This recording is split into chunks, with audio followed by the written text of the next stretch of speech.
Vamos aplaudir o Senhor Jesus? A Ele toda a honra e glória. Glória a Deus. Aleluia. Que alegria. Podeis assentar, queridos.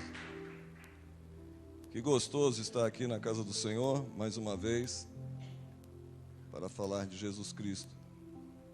Que delícia é entender, é conhecer, é praticar aquilo que Ele nos ensina, né? Eu me alegro quando vejo o povo cantando, aplaudindo. Lembro que Deus é um Deus festeiro, que Deus quer que seu povo se expresse, que a dureza desse mundo, da religiosidade, do que quer que seja, não tenha endurecido você. Lembro que quando Davi vinha trazendo a arca, ele vinha pulando e se alegrando e festejando, até com roupas impróprias. E ai, que alegria, né? Trazendo a arca, vibrando. A mulher dele estava lá no palácio, olhou pela janela e falou: esse é um vadio, sem pejo. E Deus não gostou disso.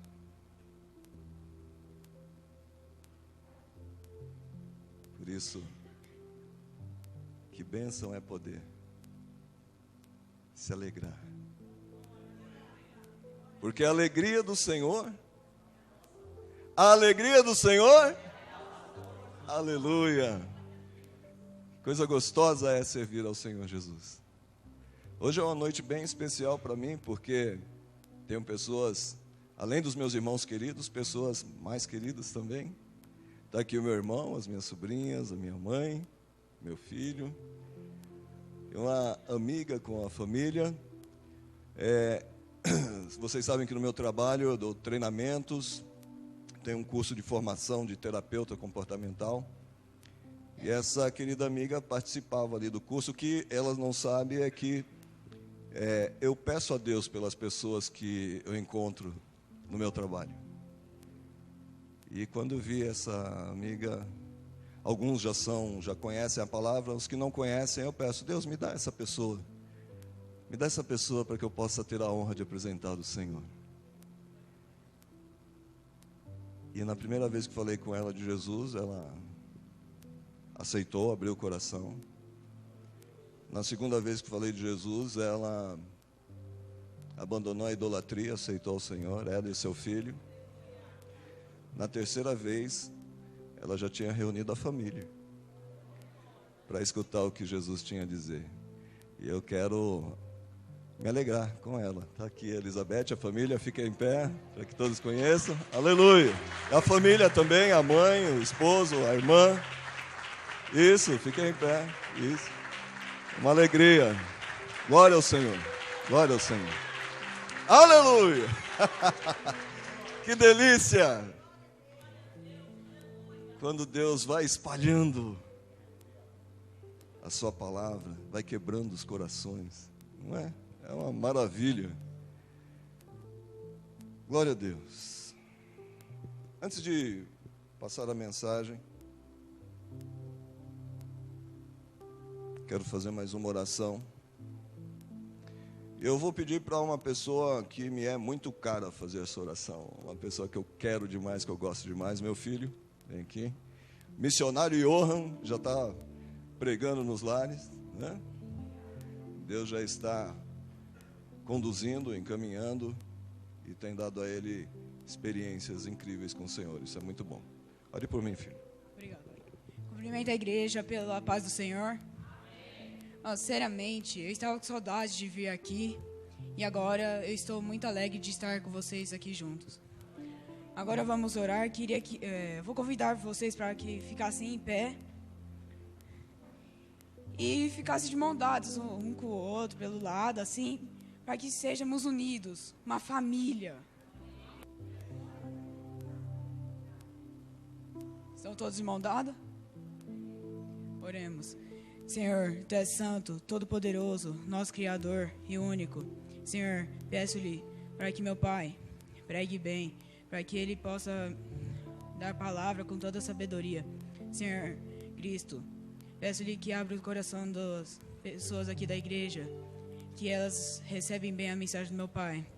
E Espírito Santo, peço-lhe que se mova com liberdade, que ao sair daqui, que todos estejam abençoados. Em nome de Jesus, amém. Agora você, Pai. Glória a Deus, pode sentar-se. Santo é o Senhor. É possível seguir a Jesus bem de perto, sem entender exatamente o que Ele tem para você? Estava meditando essa semana, orando pela mensagem, pedindo para Deus a direção daquilo que você deveria receber nessa noite. Você que está na internet, em casa, você que acompanha pelo rádio também. E Deus me deu uma direção muito clara. Será que você entendeu a proposta de Deus para você? Porque a proposta de Deus não é que você seja um religioso. A proposta de Deus é que você seja um discípulo.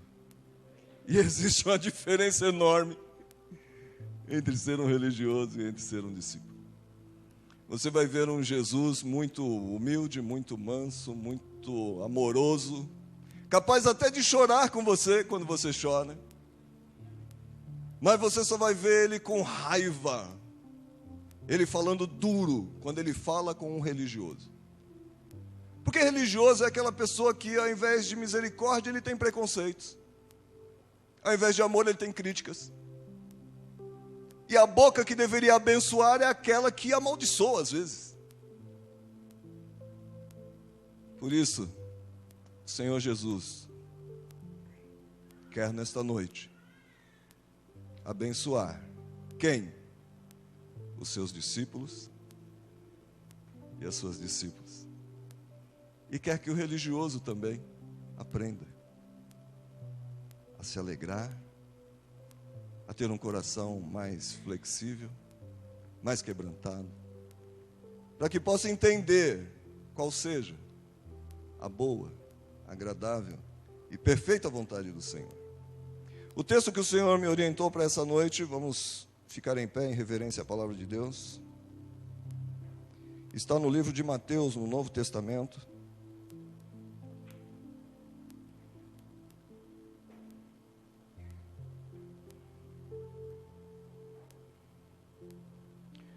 No capítulo 26, lá no finalzinho, né? Versículos 47 a 50.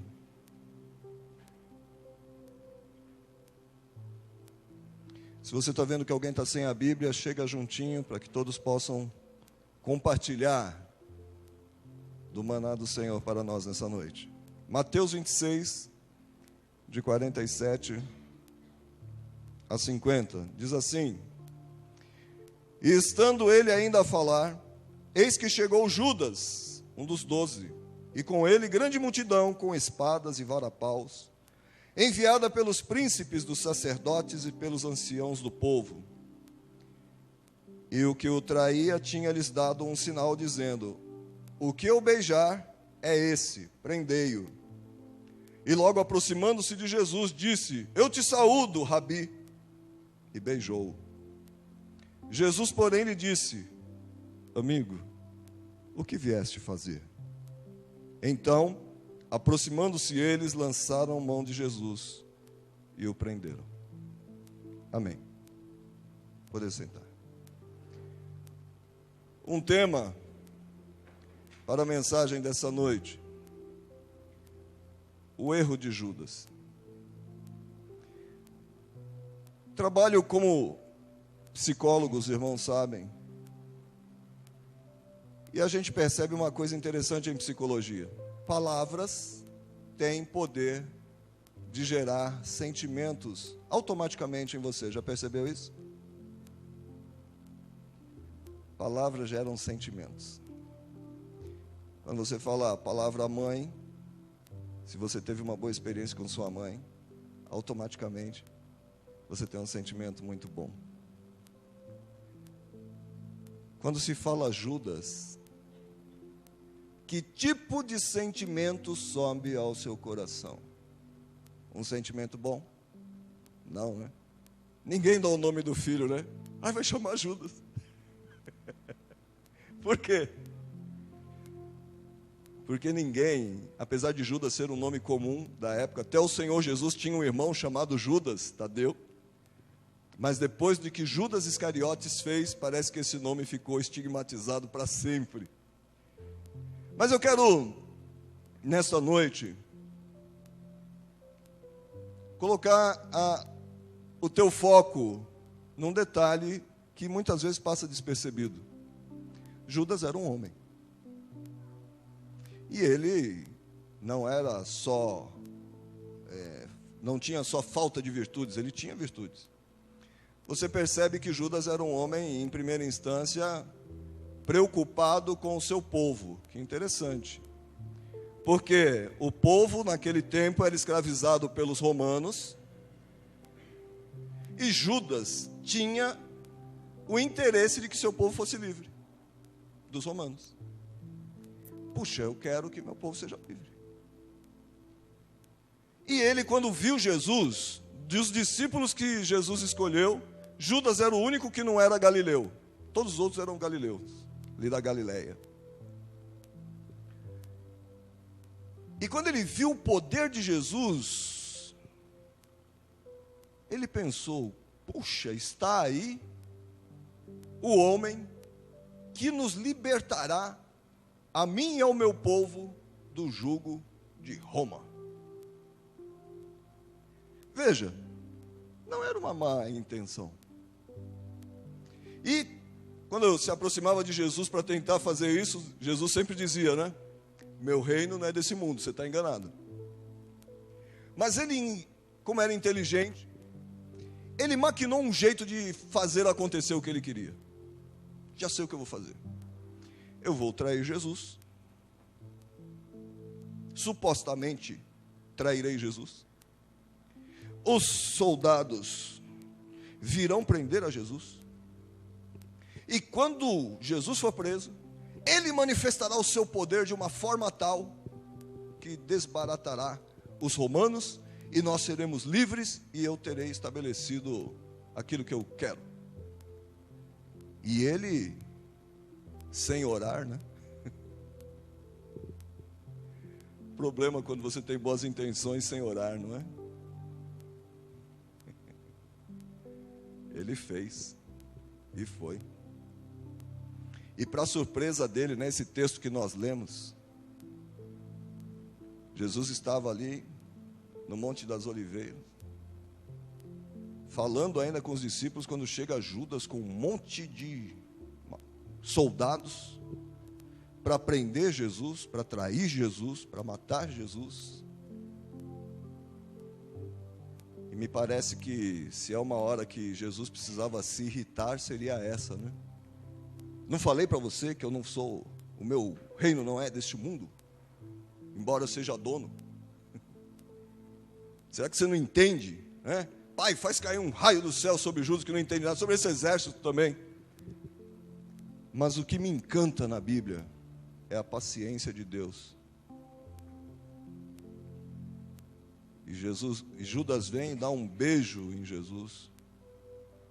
E sauda-o como Rabi, que em hebraico quer dizer meu mestre. E Jesus olha para ele e fala: amigo, o que você veio fazer? Que palavra tão doce, né? Para aquele que vinha trair e matar. E quando Judas viu que Jesus não manifestou o poder de Deus, quando Judas viu que Jesus foi preso, quando Judas viu que Jesus começou a tomar açoites, ele se arrependeu amargamente, diz a palavra de Deus.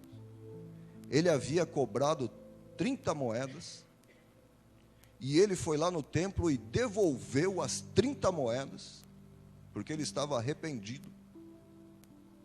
Qual foi o erro de Judas? Até aqui parece que está tudo ok, né?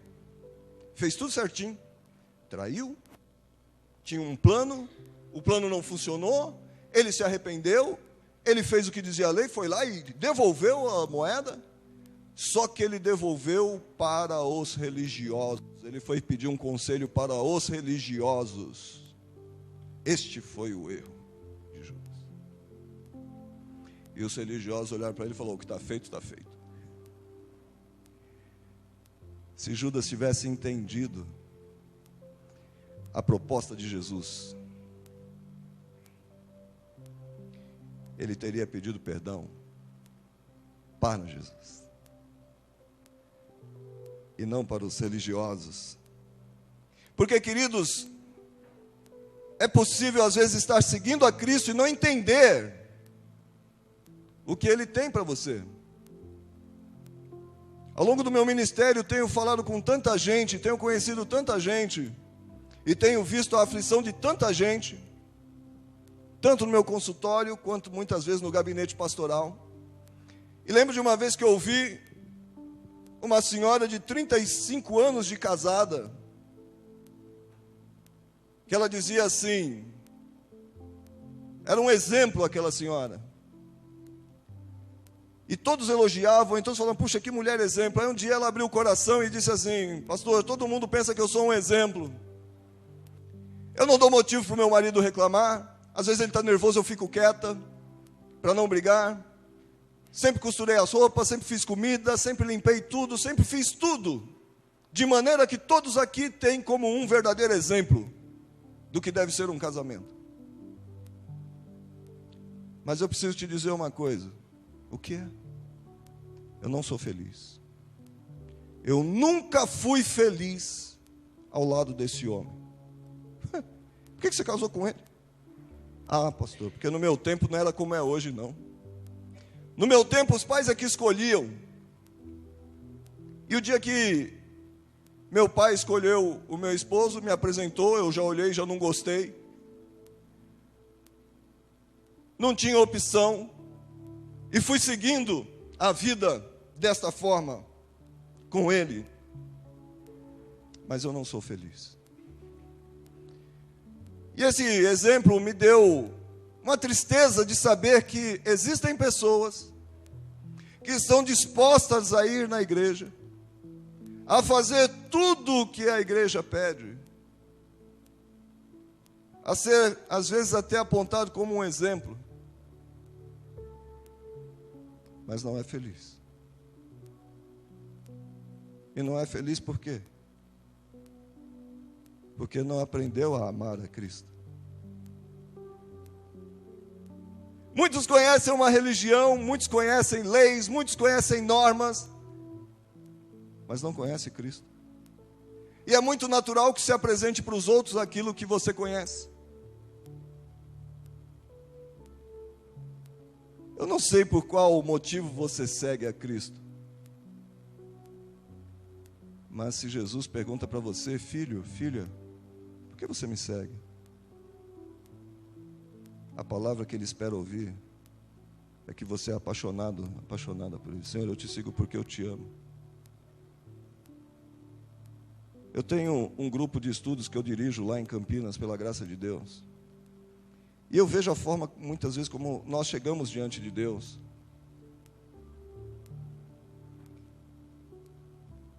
E normalmente nós não temos um relacionamento com Deus. Nós sabemos pedir as coisas só. E eu perguntei para os irmãos: se você chegasse diante de Deus, e Deus falasse assim para você: se eu não te salvasse, se eu não te abençoasse,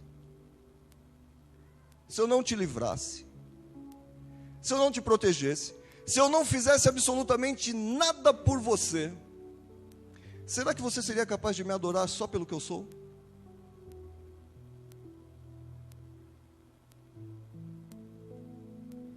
Porque se nos aproximarmos de Deus somente com interesse, queridos, não temos ainda entendido a proposta, não temos ainda entendido o que Ele fez por nós. Vou fazer uma pergunta fácil de responder para a igreja hoje. E eu gostaria que a igreja toda respondesse. Você levanta a mão, tá? Se você concordar.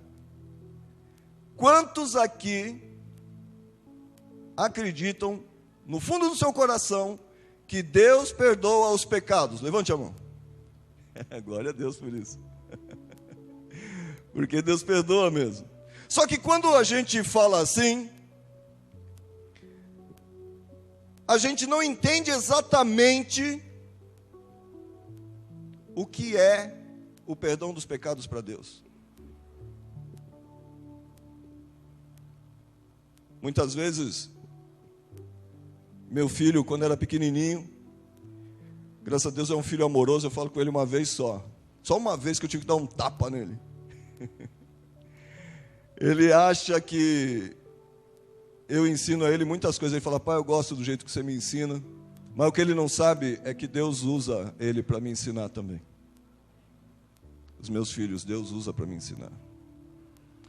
Quando recebi a notícia de que esse meu filho foi acometido de uma doença gravíssima que leva à morte, rápido, eu aprendi uma lição que ele não sabe. Até então, eu achava que a minha vida era o bem mais precioso que eu tinha na terra. Mas quando o médico me deu a notícia do que ele estava enfrentando, eu percebi que a minha vida não valia nada. Eu percebi que a minha vida não teria nenhum sentido se ele não estivesse ao meu lado. E eu pude aprender através da vida dele. O que é que de fato vale a pena na vida? O que é que de fato tem valor na vida? Quando nós falamos Deus perdoa, a gente tem uma ideia de um perdão humano. E o perdão de Deus não tem nada a ver com o perdão humano. Vamos supor que você tem um filho pequenininho e você chega para esse filho e fala assim, filho, vou te dizer uma coisa. Está vendo essa planta aqui? Estou vendo, papai. Vamos supor que seja uma planta rara e você fala assim, eu não quero que você mexa nessa planta e nem nessa irmã. Você não mexa na planta, entendeu, filho? Porque se você mexer na planta, eu vou ter que bater na sua mão 3 vezes com muita força. Entendeu? Entendi, pai. O que você entendeu? Que se eu mexer, eu vou apanhar. Então, estamos combinados? Estamos combinados. Aí você sai, e quando você volta, ele não só está mexendo, como está pisando, destruindo a planta. E quando ele te vê, ele se assusta, e já vai dar um passo para trás, e você vem vindo, e fala assim, filho, eu não falei para você, que se você mexesse, você ia apanhar? Falou, papai, mas, e aí, o que você espera que eu faça agora? Agora eu tenho que te bater. E aí você ouve aquela frase famosa, perdoa, papai. Não, filho, eu falei que tinha que te bater, você mexeu, e agora eu tenho que te bater. Mas ele começa a chorar e fala, não, pai, perdoa, perdoa, não bate, pai. E aí, se você sabe o que é o amor de um pai, de uma mãe por um filho, você sente a dor dele, você se enche de compaixão por ele, e você fala, tá bom, vai, filho. Dessa vez, tudo bem. Pergunta, eu perdoei meu filho? Sim ou não? Sim, claro. Quando a gente pede perdão a Deus, o que tem na tua cabeça é mais ou menos algo desse tipo. Mas não tem nada a ver com o perdão de Deus. Deus não perdoa dessa forma. E para Deus, esse tipo de perdão não existe. Como que você está dizendo isso? Com base em quê? Com base no que ensina a Bíblia. Se a gente for lá para o Jardim do Éden, nós vamos lembrar que Deus, quando fez Adão e Eva, deu a eles tudo o que eles precisavam para ser felizes, E uma coisa que eu gosto em Deus, Ele deu tudo o que você precisa para ser feliz. Você é a coisa mais linda que existe sobre a face da terra. Tudo que Deus deu, tudo que tem sobre a terra, é para que você seja feliz. Se você não é, a culpa não é de Deus, é da sua cabeça. Mas Ele te deu tudo o que você precisa para ser feliz, né? E então, Ele falou, olha, aqui está a árvore do conhecimento do bem e do mal. Não se aproxime dela. Não coma, não pegue. Porque se você pegar, o que aconteceria? Certamente morrerá. Olha, presta atenção. Se você obedecer, você tem direito à vida. Se você desobedecer, você terá que morrer. E aí fica uma situação difícil para Deus. Porque Ele estabeleceu um princípio, uma lei, de que a obediência conquista a vida. De que a desobediência conquista a morte. O apóstolo Paulo diz que o salário do pecado é o quê? A morte. De maneira que quando você peca,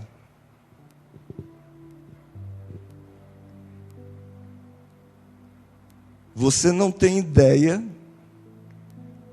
do que no mundo espiritual isso gera. Porque Deus não é homem. E quando Adão e Eva pecaram, que dor eu imagino no coração de Deus. Os filhos queridos que Ele tinha feito para que vivessem alegres, para que vivessem felizes, para que gozassem da vida, agora estavam ali, escondidos, atormentados, perdidos.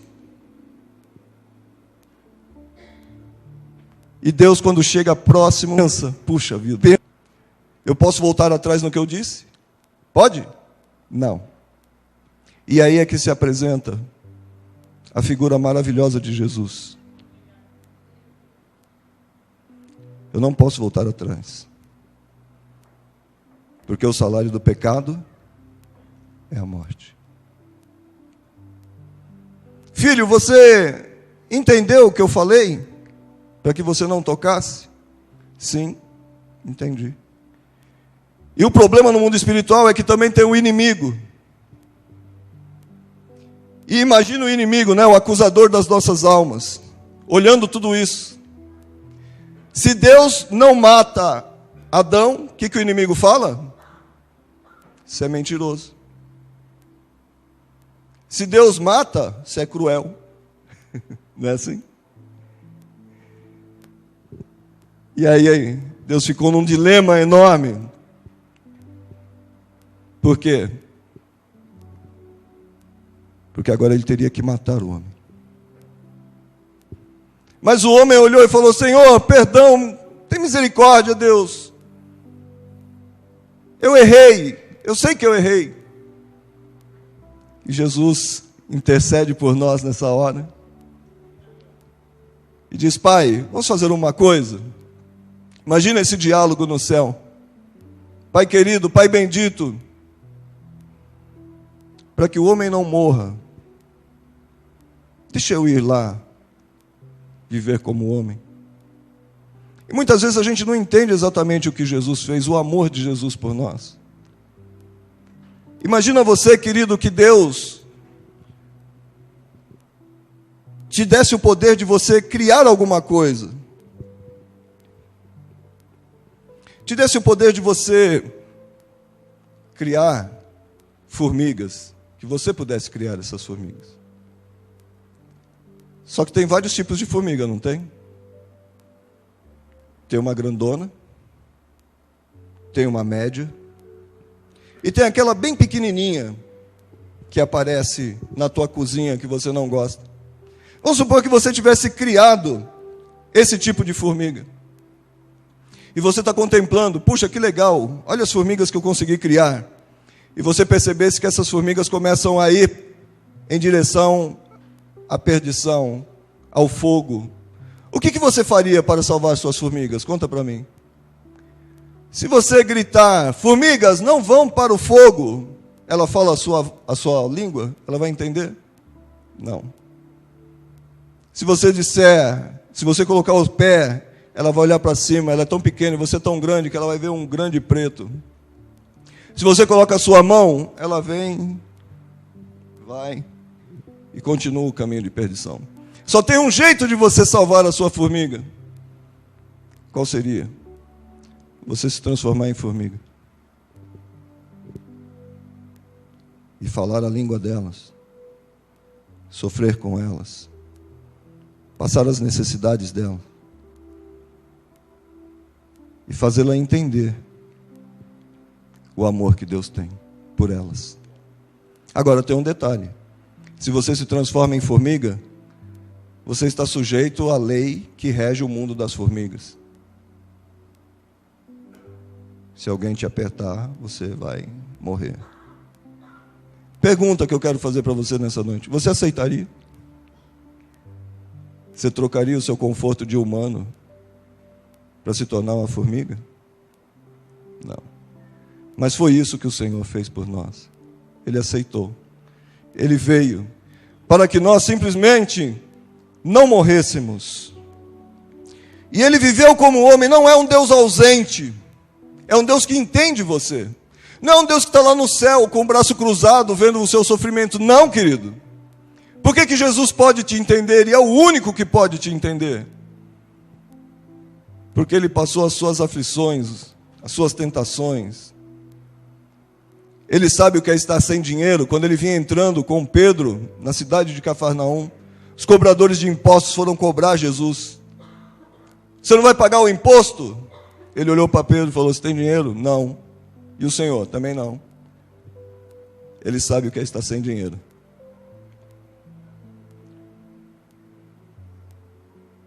O que é curioso, ele pergunta para Pedro, nas entrelinhas, o que você sabe fazer? Eu sei pescar. Vai trabalhar que eu vou fazer um milagre lá. Isso eu não poderia deixar de falar, porque muita gente quer um milagre sem fazer o motivo pelo qual o milagre vem. O que você sabe fazer? Você é pescador?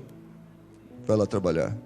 E no teu trabalho, no teu talento, eu produzirei o milagre. É um Deus que conhece você no sentido de que, eu não tenho uma casa para morar. Uma vez, uma pessoa da multidão disse, Senhor, onde tu fores eu te seguirei.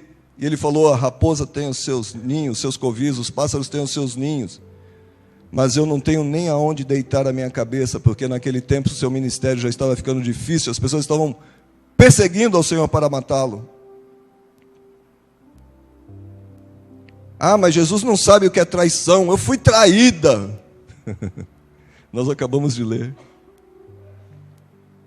Jesus foi traído por um dos seus. E ele não reagiu com ira, nem com indignação, nem com revolta. Amigo, o que vieste fazer? É um Deus que te entende, não é um Deus distante. Jesus não sabe o que é estar preso no leito de hospital, ele sabe, pior ainda, o que é estar preso no madeiro, na cruz. O que eu gosto de Jesus é que Ele me entende, Ele entende você. Coisas que você não pode falar para o seu amigo mais íntimo, você pode falar para Jesus. Antes de Jesus ser crucificado, havia uma pessoa ali, que era muito perigoso em Israel. Eu não sei se você sabe, mas a morte de cruz era uma morte que era colocado para as pessoas que a sociedade daquela época considerava que não tinha mais solução. Eram para os marginais de altíssima periculosidade. E havia uma pessoa que aterrorizava certamente ali, aquela região de Israel, porque essa pessoa foi condenada à morte em morte de cruz. E quem era essa pessoa? Barrabás. Eu imagino, se fosse nos tempos de hoje, os pais preocupados, as mães escondendo os filhos, falando, olha, cuidado para sair na rua hoje, porque Barrabás que está atormentando, que mata, que estupra, que faz um monte de arruaças, que só faz o mal, essa pessoa, esse arruaceiro, ele não foi preso ainda. E todo mundo suspirando, quando será que ele será preso? Quando será?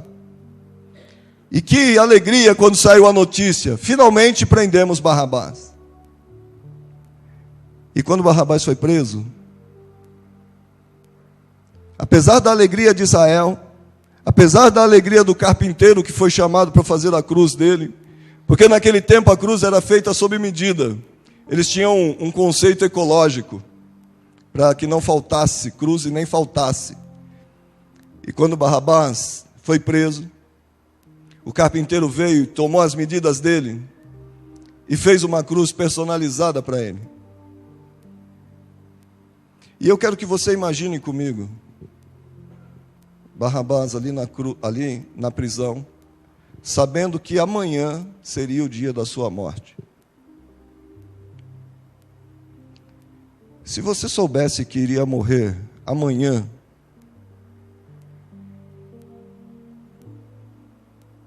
como será que seria a sua noite hoje? Será que você conseguiria dormir? Será que você conseguiria ter paz?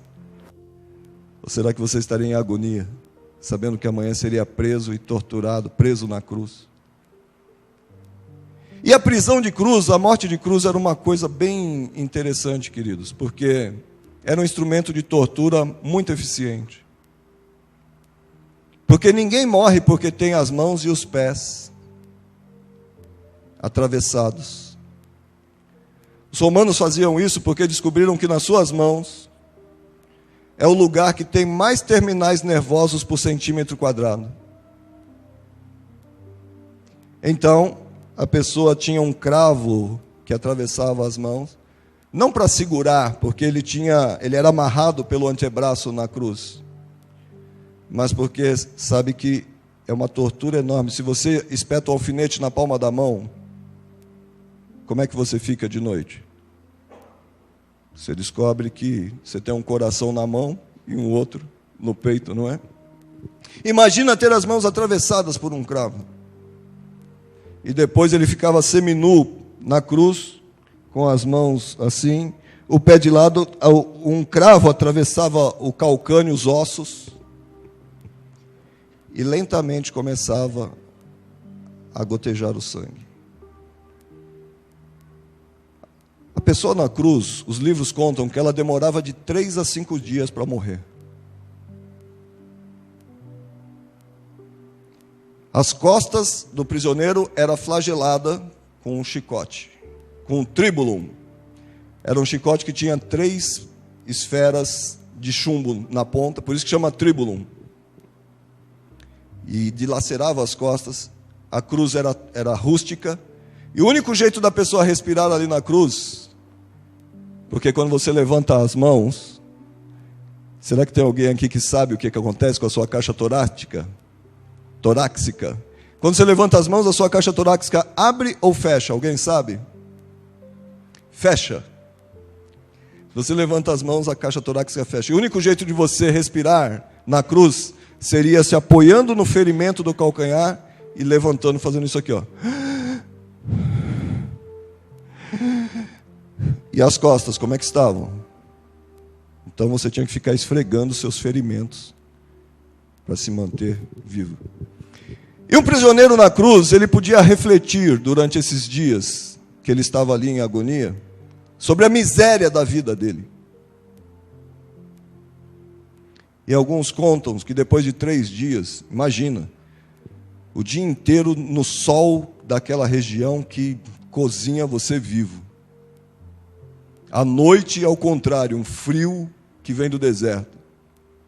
E a pessoa ali, sem poder sair, com fome, se esvaindo. Era um instrumento de morte mesmo, de tortura mesmo. E alguns, depois de 3 dias, viam uma pessoa passando e gritava: olha, perdoa o que eu fiz. Eu preciso que você me mate, porque eu não aguento mais ficar aqui. Era horrível estar na cruz. Jesus, quando sobe na cruz,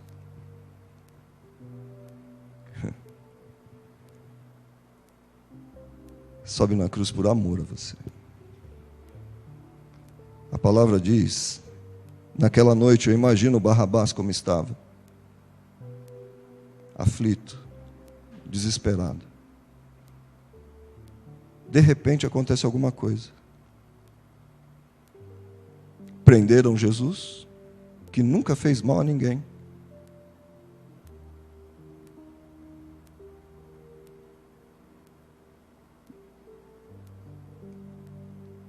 E Barrabás sai livre. Eu acredito que Barrabás foi a única pessoa que de fato entendeu uma mensagem. Jesus morreu no meu lugar. Porque a gente fala, mas será que você de fato entende? A Bíblia diz que quando Jesus saiu carregando aquela cruz, ele caiu uma vez, caiu 2 vezes, e a tradição diz que ele caiu por 7 vezes. E sabe por que Jesus caiu? Porque ele não estava carregando uma cruz que era dele. Ele estava carregando a minha cruz, a sua cruz. Porque uma vez que nós pecamos, queridos, quando a gente pede perdão a Deus, Deus olha para você e fala assim: você pecou? Sim, pai, eu pequei.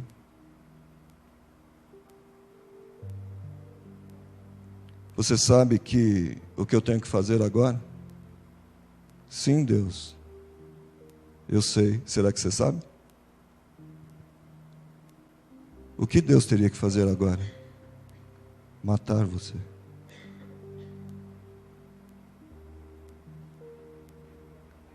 Porque no céu não tem essa de, tá bom.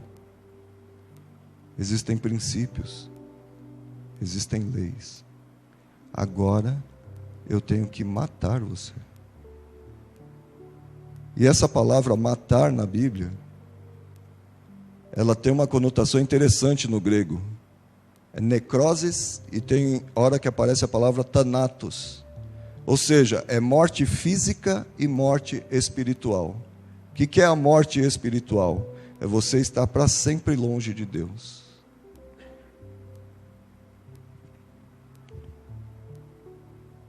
Eu teria que matar você agora. E aí aparece a figura maravilhosa do Senhor Jesus, queridos.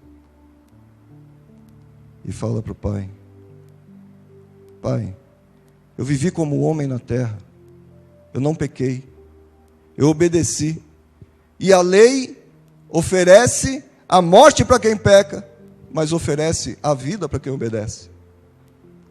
E a vida que eu conquistei como homem, eu quero dá-la ao homem.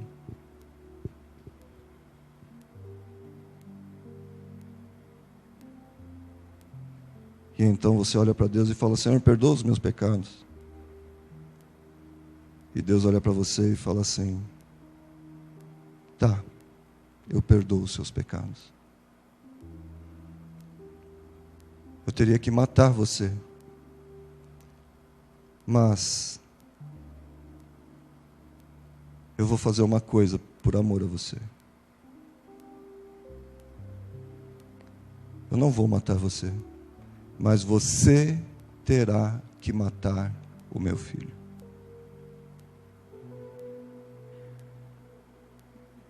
E é essa troca de amor que Deus fez por nós. Será, irmãos, que quando nós pedimos perdão a Deus, nós entendemos? Jesus não era um homicida, um louco que queria morrer. Se você ler na Bíblia, ele tinha instinto de conservação, como qualquer homem. Ele se agoniou, ele não queria morrer de jeito nenhum. Quando ele viu que estava chegando a hora, ele se apavorou, diz a palavra. Ele era 100% homem, 100% Deus. Na sua parte humana, ele se angustiou. Ele pediu 3 vezes: Pai, afasta de mim esse cálice. A Bíblia diz que ele suou sangue. Hoje a ciência prova que para que isso aconteça, você tem que estar num estado de estresse tão grande que rompe os capilares e você sangra pela pele. Tamanha agonia.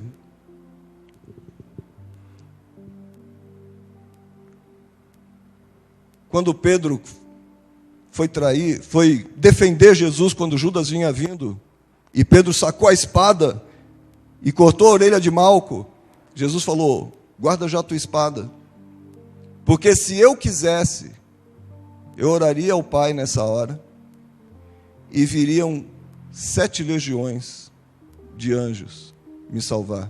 Cada legião tem 6.000. Jesus podia ter voltado atrás, mas eu imagino ali na cruz que Jesus olhou para o futuro, olhou para você, olhou para o Brasil, olhou para o dia 10 de julho de 2016, olhou a comunidade livre e viu você sentado aqui.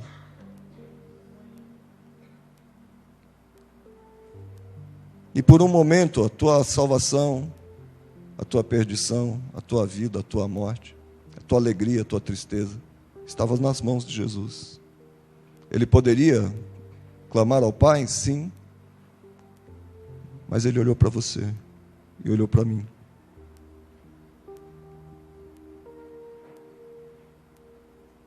Falou: filho, eu não sei se você vai entender exatamente o que eu fiz por você. Eu não sei se você vai compreender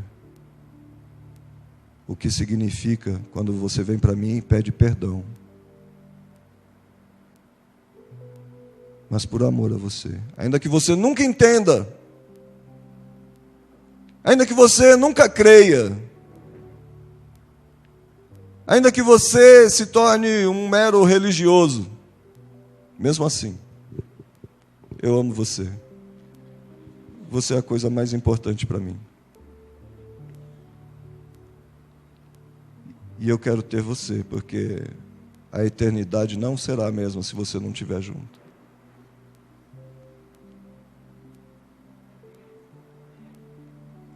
E o Senhor morreu por você, para que você tivesse o entendimento, para que você soubesse que servir a Deus, amar a Deus e conhecer a Deus não é uma coisa tão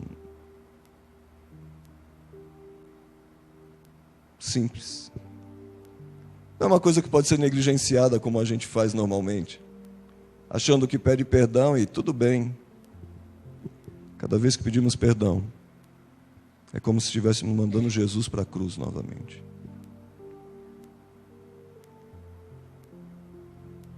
Queridos,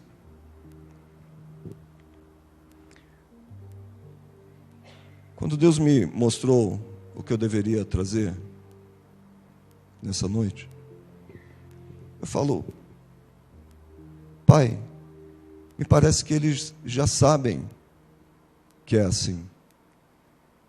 E o Espírito de Deus me falava: não. Muitos estão lá e têm inimizades no seu coração. Muitos estão lá me servindo de maneira religiosa, não sentem nada no seu coração. Estão sentados às vezes porque já acostumaram a ir no domingo.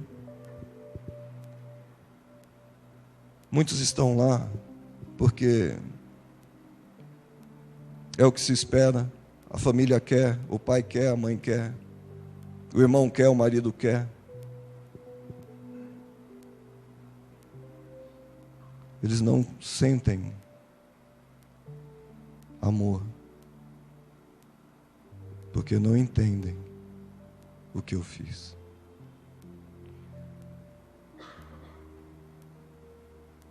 Por isso, querido, da próxima vez que você pedir perdão a Deus,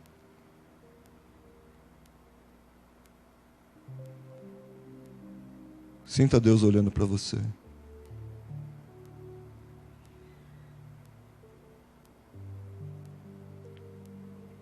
Sinta Deus pensando que você merece morrer, e eu também.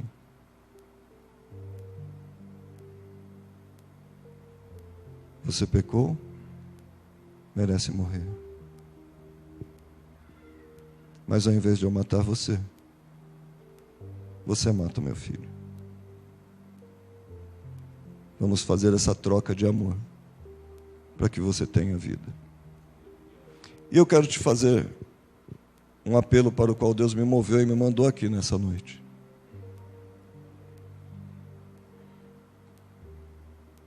Por que você segue a Cristo?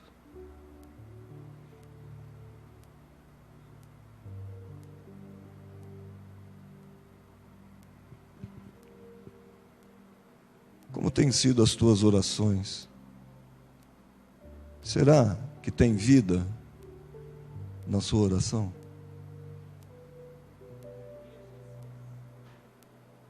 Será que tem sentimento na sua busca?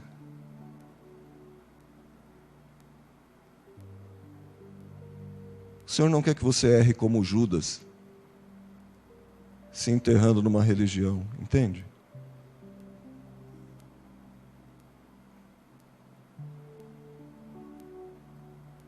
Por isso Ele quer te abençoar nessa noite. Quer trazer vida para você. Quer fazer com que você, de fato, entenda que Ele ama você. Ele não te criou para que você vivesse à base de remédios. Ele não te criou para que você vivesse triste, desesperançado, deprimido, frustrado. Criou para que você tivesse vida abundante. Vamos ficar em pé. Vamos orar.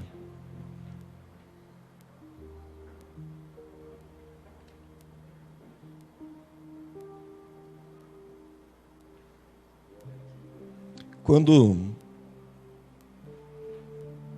eu estudei o meu primeiro ano de seminário,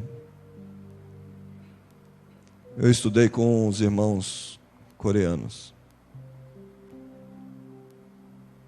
E as leis coreanas e os costumes coreanos não são os nossos costumes, nem as nossas leis. E é interessante como um filho é criado lá na Coreia. Lá na Coreia existe um princípio interessante. É impossível que um filho erre e não seja punido. Interessante, né? Diferente das nossas leis, não é? Que você não pode encostar. Se ele errou, certamente ele irá apanhar. Certamente ele irá apanhar. E eu quero finalizar contando uma experiência que eu vi. Havia um menino que ele morava numa fazenda. E essa fazenda era a vizinha da casa dele. Tinha a fazenda dele e a fazenda do vizinho. Na fazenda do vizinho tinha maçãs. E qual que era o vício dele? Comer as maçãs do vizinho. E ele pulou e roubou a maçã, pulou e roubou a maçã. E o vizinho via. E um dia o vizinho reclamou para sua mãe: seu filho rouba minhas maçãs. A mãe pegou uma vara, descascou, falou assim: olha, próxima vez que você pular no vizinho e você roubar a maçã, eu vou te dar 5 varadas nas suas costas. Você entendeu, filho? Entendi, mãe. O que eu vou fazer? 5 varadas. E as maçãs estavam ficando vermelhas. E um dia ele resistiu. No segundo dia, ele resistiu. No terceiro dia, ele resistiu. Mas no 15º dia, as maçãs estavam muito vermelhas. E ele pulou. E ele pegou. E quando ele voltou com as maçãs na camiseta, a mãe estava esperando com a vara. E quando ele viu, as maçãs já caíram pelo chão. Ele: mamãe, me perdoa. E a mãe falou: filho, eu não te falei que se você fosse roubar as maçãs, eu teria que te dar 5 varadas nas costas? Sim, mamãe, mas me perdoa. Não, filho, eu não posso perdoar.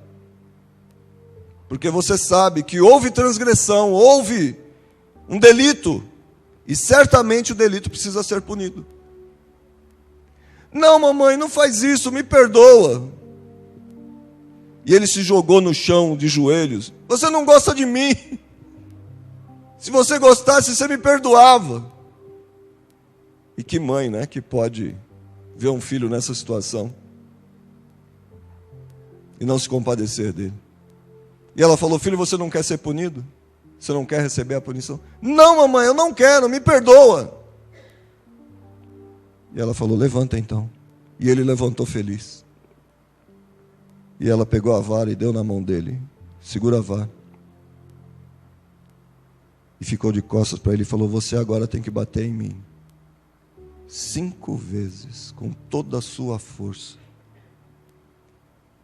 Porque há necessidade de ser punido. E porque eu amo você. E porque eu perdoo você. Eu vou receber o castigo no seu lugar. E aquela criança, até então estava chorando com os olhos. A partir dali, ele estava chorando com o coração. Como eu posso bater na minha mãe por um pecado que fui eu que cometi?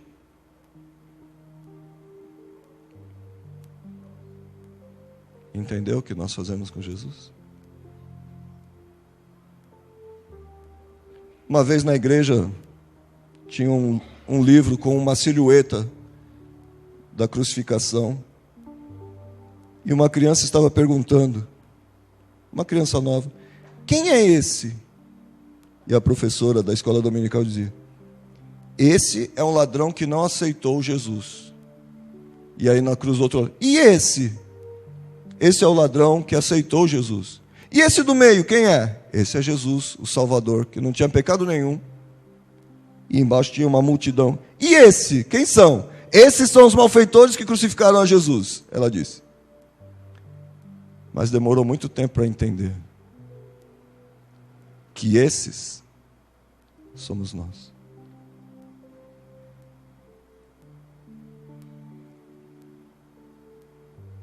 Querido, que você entenda o que você faz com Jesus, para que você seja amplamente abençoado, de verdade. Porque bênção não é dinheiro apenas. Bênção é ter uma vida de satisfação ao lado de Jesus. Amém? Eu quero fazer um apelo para você. Se nessa noite você percebe que a tua oração não tem tido aquela vida que é necessária diante de Deus, porque foi para você que eu vim aqui nessa noite, amando de Jesus. Filhos e filhas que estão sem sentimento na sua oração. Você percebe que você ora, mas dá sono, é difícil, algo não está acontecendo como deveria. Se você se encontra nessa situação em que a oração está difícil, eu peço que você saia rapidamente do seu lugar e venha aqui à frente. Porque foi para você que Jesus mandou eu vir aqui também, nessa noite. Onde está a primeira pessoa? Porque com certeza, Jesus não me mandaria vir aqui. Aleluia, glória a Deus por sua vida. Você sente que precisa de um avivamento na sua oração? Vem aqui à frente. Glória a Deus. Você que também, nessa noite, sente o desejo de entregar a sua vida a Cristo, não tem ainda Jesus como seu único e suficiente Salvador, esta também é a noite para que você saia do seu lugar e venha receber Jesus como Senhor da sua vida. Glória a Deus por sua vida.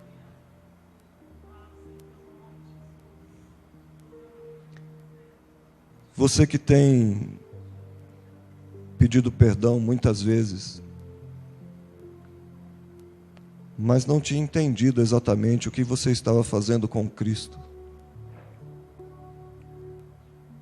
preciso também que você venha aqui à frente nessa noite, para que o Senhor cure tuas feridas, para que o Senhor derrame do óleo, do vinho. Glória a Deus pela vida de vocês.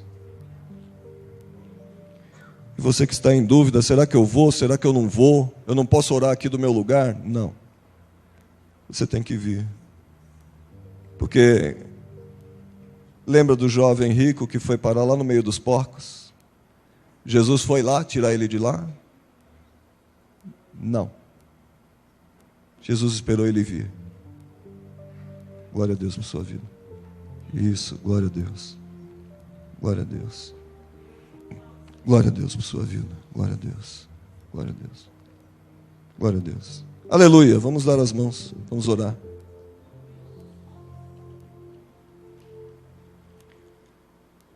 Em verdade, nessa noite o Senhor me deu uma mensagem simples.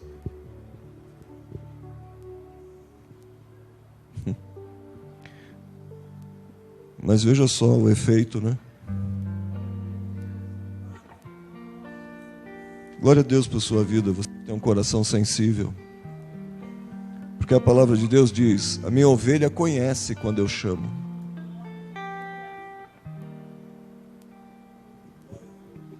Que nessa noite você seja de fato abençoado no restante desse ano. Abençoado por entender, abençoado por desejar mais para a sua vida espiritual.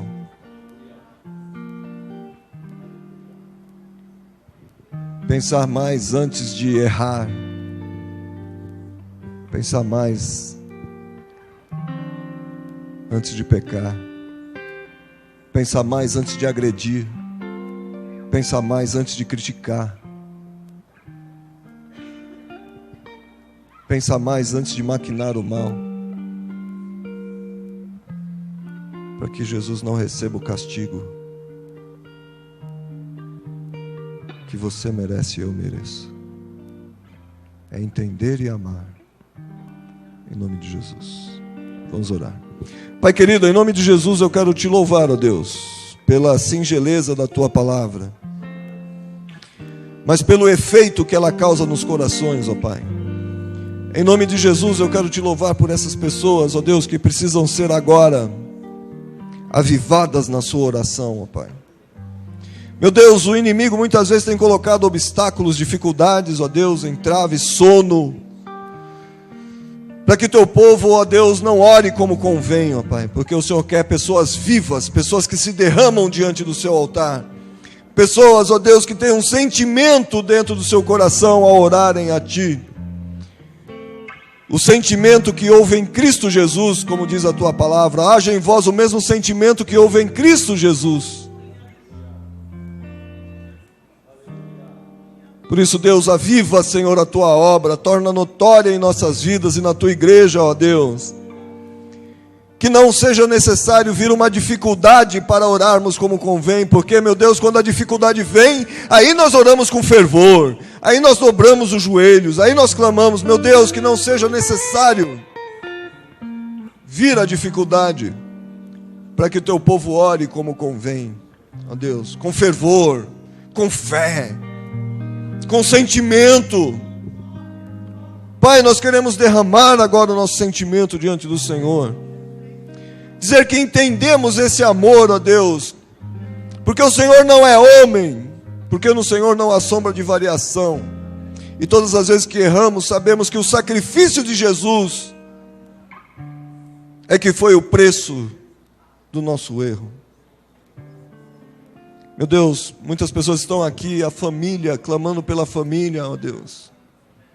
Que ao entrarmos em nossas casas nessa noite, ao tocarmos a mão na maçaneta, a tua unção esteja, Senhor, em nossos lares, convertendo os nossos familiares, abençoando as nossas vidas, que haja paz nos nossos lares, ó Deus, porque queremos sentir a tua presença ali no nosso lar, que haja paz nos nossos lares. Meu Deus, aqueles que estão entregando a vida ao Senhor nesta noite, escreve, Pai, o nome dessas pessoas no livro da vida. Que festa há no céu, ó Deus, porque a tua palavra diz que Deus faz festa quando um pecador se arrepende, quando alguma ovelha que estava perdida se arrepende e entrega a vida a ti. Por isso, Pai, abençoa, segura na mão dessas pessoas, que elas tenham a satisfação de te conhecer, não uma religião, não leis, não regras, mas o Senhor da vida, o Senhor da glória. Em nome de Jesus, ó Pai, assim abençoa esta igreja, abençoa o anjo desta igreja, o pastor Diego, meu amigo. Abençoa as pessoas que estão em casa, orando também pela internet e pela rádio. Que tenhamos uma semana de reflexão, temos uma semana de aproximação, de adoração e principalmente de gratidão diante da tua face. Em nome de Jesus eu te agradeço. Abençoa este povo, abençoa esta obra. Em nome de Jesus, amém. Vamos aplaudir ao Senhor. Aleluia! Glória a Deus. Glória a Deus. Aleluia. Dá um abraço no teu irmão, dá um abraço na tua irmã. Glória a Deus. Pastor Diego.